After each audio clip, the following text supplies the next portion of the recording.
Brown & Sharpe Automatic Screw Machine Operator Training Program. Lesson number 4, the Collet Locking System. The collet locking system is an important part of the Brown & Sharpe automatic screw machine. As an operator, you will be required to remove and replace the collet and adjust collet tension. This television training tape will give you the information you need to perform this task. The purpose of the collet is to hold or grip the stock during the machining process. The collet must also open and close at exactly the right moment during the stock feeding portion of the machine's cycle. This is the collet. The collet fits inside the collet sleeve. The holding or gripping action takes place when the collet sleeve is pushed forward over the collet. This causes the jaws to compress around the bar of stock. The purpose of the collet sleeve is to transfer the back and forth motion needed to operate the jaws of the collet.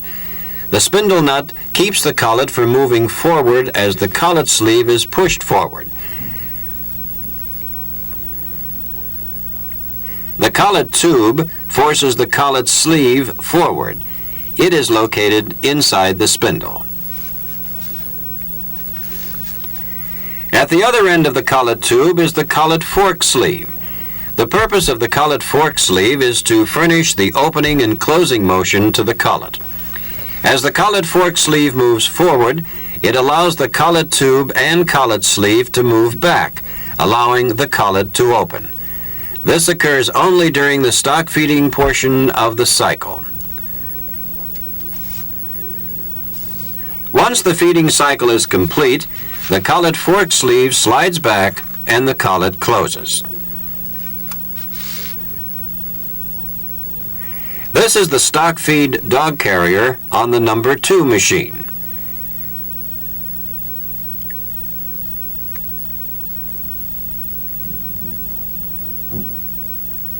Trip dogs located on this carrier will trip the feed-out lever and cause the stock feed system to operate.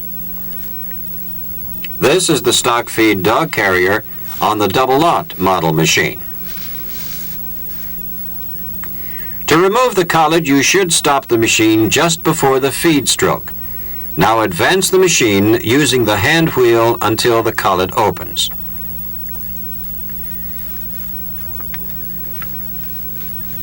Now remove the spindle nut from the front of the spindle. It has right-hand threads. Use a mallet with a soft metal bar such as brass.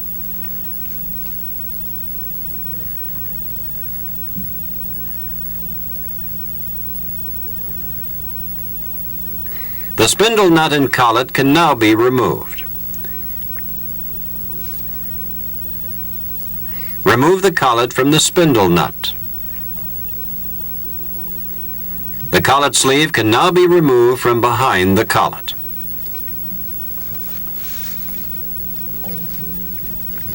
Be sure to thoroughly clean the spindle of all dirt, chips, and sludge.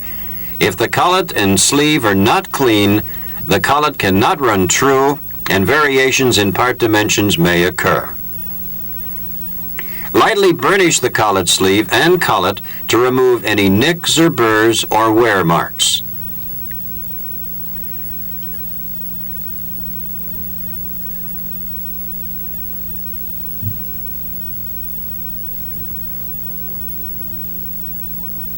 Before reassembling, oil the inside of the spindle and the collet sleeve.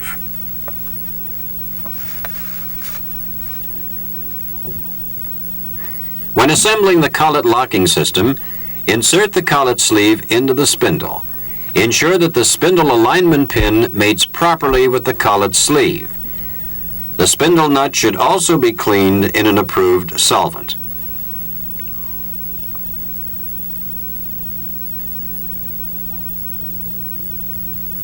The collet can then be reinserted into the nut and the assembly oiled before replacing in the spindle.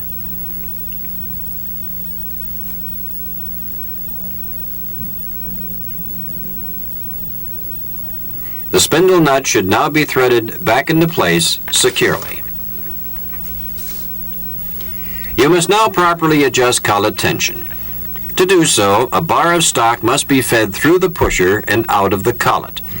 Be sure the bar extends at least a half an inch out of the collet to eliminate any distortions in the bar end caused by the cutoff during manufacturing.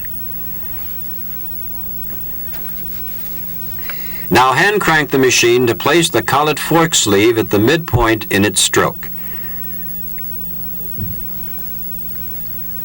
This is the collet tension adjusting nut.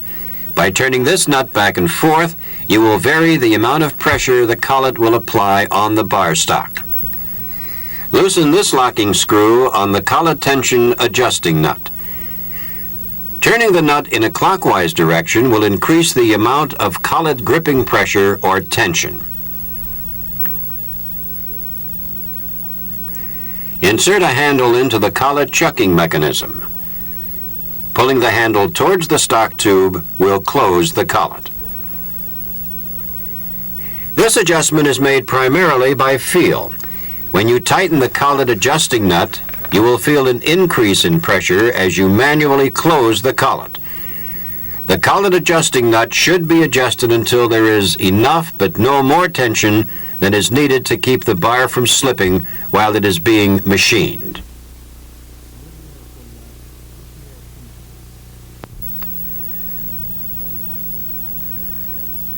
Then tighten the Allen head bolt once the proper tension is set.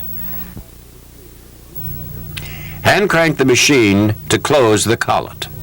You will be required to correctly perform all of the operations you have seen on this tape before progressing to the next lesson. You may watch this tape as many times as you need.